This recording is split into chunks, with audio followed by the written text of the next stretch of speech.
Minasan, konnichiwa, hajime mashite, watashi wa Gilan Kusuma desu. Bandung kara shimashita. Ima chimahi ni sundai shimasu. 22 歳です。誕生日は1月8日です。私はアーヤンティ大学の学生です。マネジメントハタの専攻しています。趣味は歌うこと、よりそして踊ることです。どうぞよろしくお願いします。Nah, setelah perkenalan tadi, di sini saya akan menjelaskan atau mereview kembali materi bahasa Jepang dari pertemuan 1 sampai 6. Yang ke-1 itu ada Aisatsu, Ojigi, Meishiko Kanji Kosokai. Lalu di pertemuan kedua yaitu ada Japanese Writing Character. Lalu yang ketiga ada Numbers, Time, and Date in Japanese. Lalu yang keempat ada Daily Activities and Punctuality. Lalu yang terakhir itu ada Adjective for Daily Conversation.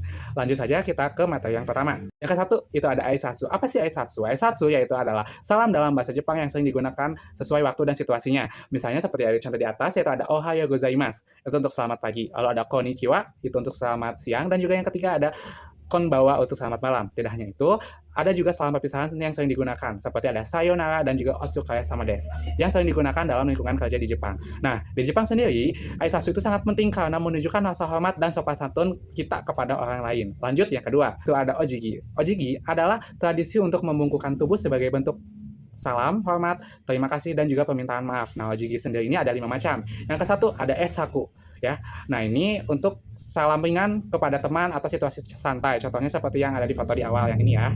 Lalu yang kedua itu ada keirei, yaitu salam formal ke atasan atau orang baru. Yang ketiga yaitu ada seikirei, yaitu sangat hormat atau bisa dipakai untuk meminta maaf dan juga menghormati juga. Yang keempat itu ada saji no ichirei. Nah ini untuk membungkuk sambil duduk resmi dan juga tradisional, biasanya untuk permintaan maaf.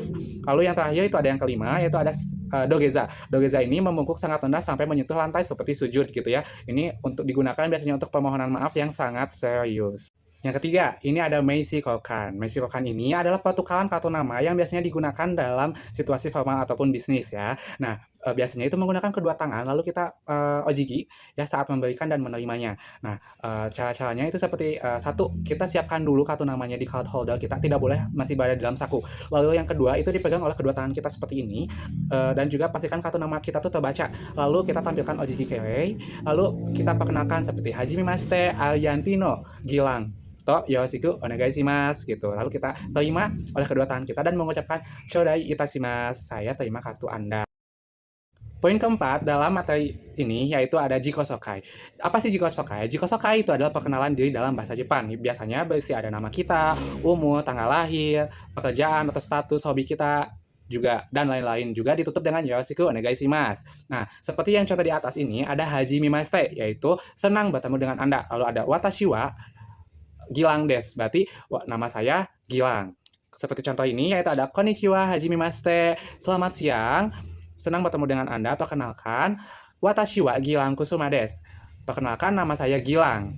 Bandung kara kimashita, saya berasal dari Bandung gitu ya. Nijuni sai des. Umur saya 22 tahun. Nah, seperti itu ya. Lalu untuk contoh hobi yaitu kayak sumiwa uta koto, yoi, eiga omyo koto, sosite odoru koto des. Yaitu hobi saya bernyanyi, memasak, menonton film, dan menari. Lalu dilanjut ditutup dengan dozo yoroshiku onegai shimasu. Lanjut ke materi yang kedua, itu ada Japanese Writing Character ya. Poin ke-1 yaitu ada hiragana. Apa sih hiragana? Hiragana itu adalah salah satu jenis huruf dalam bahasa Jepang yang mewakili satu bunyi ya. Nah, ciri-ciri hiragana ini tulisannya terbentuk dari banyaknya garis lengkung ya. Nah, hiragana juga digunakan untuk menulis kosakata asli bahasa Jepang seperti yang contoh ada di sini. Ya, ini ada a, i, u, e, o, lalu ke bawahnya ini ada ka, ki, ku, ke, ko ya. Lalu ada sa, si, su, se, so. Poin kedua, di Japanese Writing Character itu ada katakana. Apa katakana? Katakana ini adalah tulisan yang terbentuk dari banyak garis lurus dengan sudut tajam. Kalau tadi hiragana lengkungan, kalau katakana ini sudutnya tajam ya, seperti ada contoh seperti ini. Nah, katakana sendiri yaitu digunakan untuk menulis kata asing atau kata serapan dan nama asing yang tidak ada di dalam bahasa Jepang sendiri ya. Untuk hurufnya itu sama ya, ka, a, i, u, e, o, ka, ki, ku, ke, ko, hanya saja bentuknya berbeda seperti yang ada di contoh seperti ini. Lanjut, ada basic kanji 1. Nah, basic kanji 1 ini adalah huruf kanji dasar pemula dalam bahasa Jepang ya. Maksudnya ini untuk pemula gitu ya. Lalu kanji ini adalah huruf yang memiliki arti atau makna yang berasal dari Tiongkok atau Tionghoa ya. Nah, basic kanji 1 ini mencakup kanji-kanji yang sederhana seperti ada angka, hari, dan benda-benda yang sering digunakan dalam kehidupan sehari-hari karena untuk pemula ya. Seperti ada contoh di sini, yaitu ada hana itu bunga, ona itu perempuan, yama itu gunung, otoko itu laki-laki, kagi itu api, ko itu anak kecil, ame itu hujan, dan juga gaku itu belajar. Lanjut ke materi yang ketiga, yaitu ada numbers, time, and date in Japanese. Untuk yang poin ke-1, yaitu ada suji atau number atau angka ya. Nah, dalam bahasa Jepang sendiri, untuk menyebutkan angka itu ada bahasanya tersendiri ya. Seperti yang ada di contoh di sini, ya ada 1, 2, 3, 4, 5, 6, 7, 8, 9, 10. Berarti ada ichi, ni, san, yon atau shi, go, roku, shichi atau nana, hachi, kyu atau kyu, dan juga ju.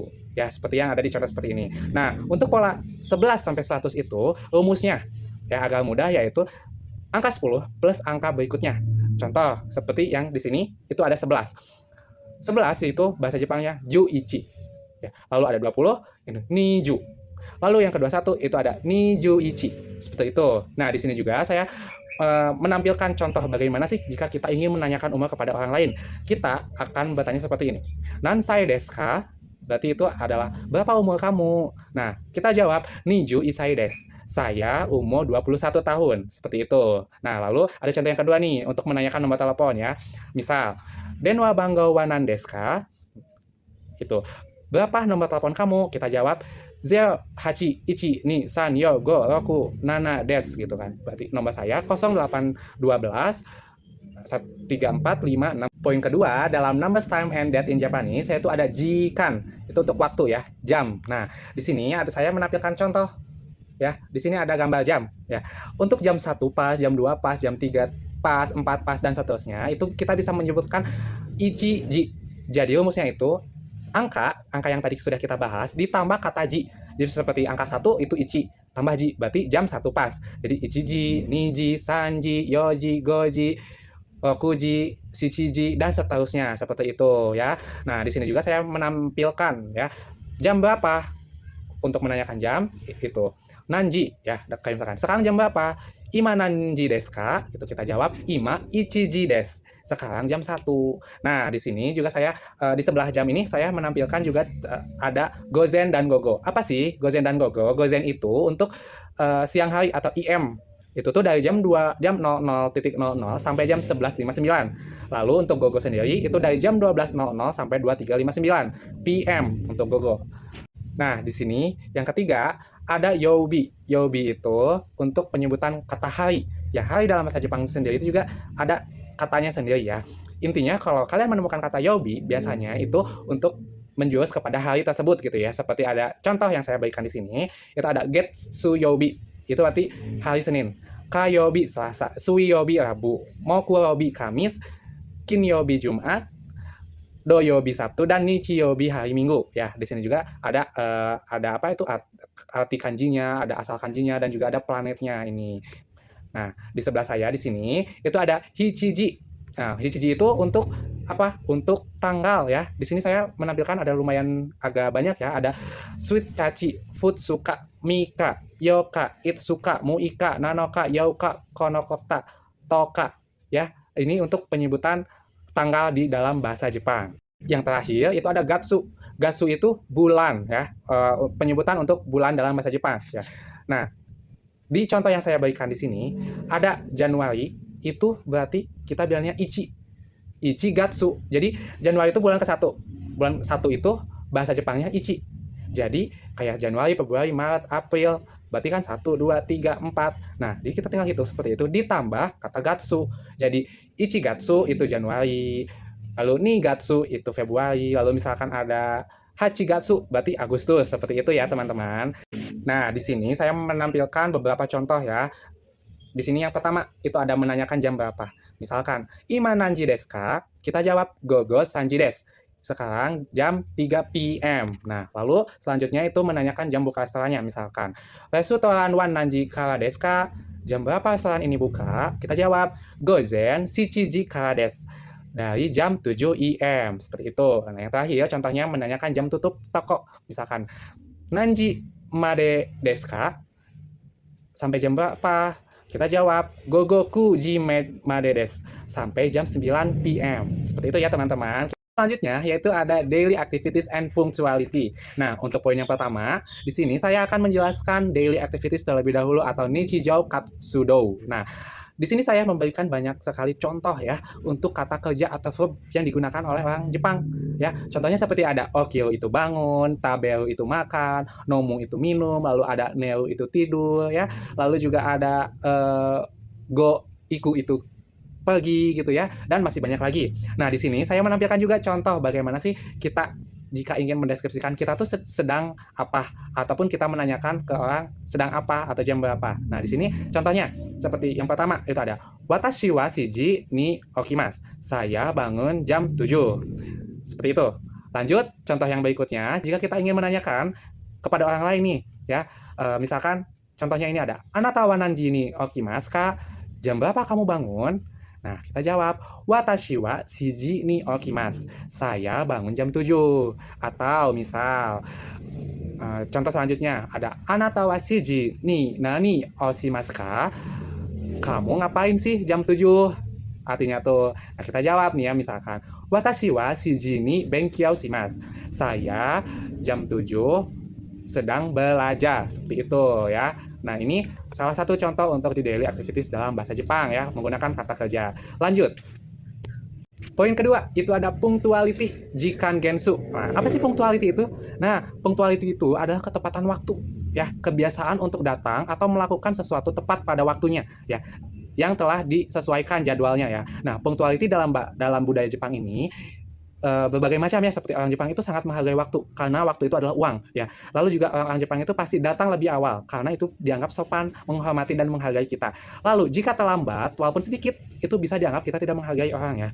Nah, contoh nyatanya itu kayak di kereta di Jepang itu selalu pada tepat waktu. Nah, dalam kehidupan kita juga, kita tuh harus punctuality seperti itu. Nah, salah satu contohnya dulu aja nih, untuk kecil-kecilan. Apa sih? Seperti yang saya tulis di sini, kayak contohnya tuh kayak datang ke kelas sebelum waktunya dimulai. Ya, tidak telat saat ke kampus. Lalu yang kedua itu, tidak terlambat saat kita meeting ataupun rapat ya dengan siapapun itu. Ya, karena kita harus bisa menghargai waktu orang lain ya. Lalu, selanjutnya tidak mengumpulkan tugas sesuai deadline-nya. Tidak boleh terlambat ya.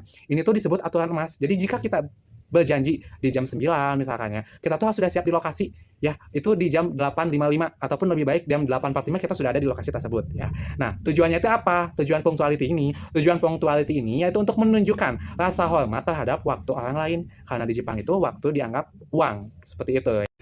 Nah, materi terakhir yaitu ada adjective for daily conversation. Di sini kita akan menjelaskan atau mereview lagi apa itu kata sifat dalam bahasa Jepang. Nah, dalam bahasa Jepang sendiri, kata sifat itu terbagi menjadi dua. Kita bahas yang pertama dulu ya. Yang pertama itu ada ikeyoshi. Ikeyoshi ini digunakan untuk menyebut kata sifat i ya, yang belakangnya itu i gitu. Kayak contohnya misalkan ada oishi, itu enak. Ada takai, itu mahal gitu lah. Jadi ciri khasnya itu selalu bagian huruf hiragana i gitu ya. Seperti contoh yang saya berikan, banyak sekali di sini yang saya cantumkan gitu ya. Seperti ada nagai itu panjang, lalu ada atsui itu panas ya di sini. Lalu saya ada oishi itu enak, ada asai itu dangkal ya. Lalu ada karai, karai itu pedas ya, dan berbagai macam lainnya. Lanjut kata sifat yang kedua yaitu nakeyoshi atau keiyodoshi. Untuk tadi yang pertama itu ada keiyoshi ya. Ini ada keiyodoshi atau nakeyoshi ya, sama saja. Nah, ini tuh digunakan untuk menyebutkan kata sifat na. Contohnya ada kirei na, seperti itu ya, shizuka na. Nah, ini tuh ciri khasnya tuh membutuhkan partikel na jika bertemu dengan kata bendanya. Misalnya nih contoh, kirei na hana, bunga yang cantik. Nah, di sini juga saya menampilkan beberapa macam kata sifat yang belakangnya ada na-nya ya, kayak kireina berarti cantik, sukina itu suka, jozuna itu pintar, hetana itu kurang pintar, dan masih banyak lagi yang saya paparkan di sini. Oke. Nah, untuk yang ketiga ini saya menampilkan contoh kalimat dalam kata sifatnya ya. Di sini tuh. Rumusnya itu ada subjeknya, lalu ada wa, lalu ada kata bendanya. De gozaimasu itu untuk kata sopannya ya, karena kita harus sopan selalu ya. Contohnya seperti kono restoran wa yumei de gozaimasu. restoran ini terkenal, seperti itu. Lalu di sini juga yang kedua ada yang negatif, tetapi kita tetap sopan ya, harus tetap sopan. Seperti rumusnya ini ada adjektif atau kata sifat, lalu ditambah kata dewa gozaimasen. Itu untuk kata sopannya ya. Seperti contoh, kono yori wa kareku dewa gozaimasen. Makanan ini tidak pedas, seperti itu contohnya. Nah, di sini juga saya menampilkan beberapa kosakata yang selama ini saya tulis dan dapatkan selama dari pertemuan 1 sampai pertemuan 6 atau setengah semester ya. Lumayan agak banyak juga dan mohon maaf muka saya tidak ada karena tidak cukup di slide ini. Nah, itu semua materi yang bisa saya review dari pertemuan 1 sampai pertemuan 6 untuk tugas UTS ini. Semoga nilai saya bisa maksimal. Terima kasih atas waktu dan kesempatannya. Otsukares sama deshita. Terima kasih. Wassalamualaikum warahmatullahi wabarakatuh.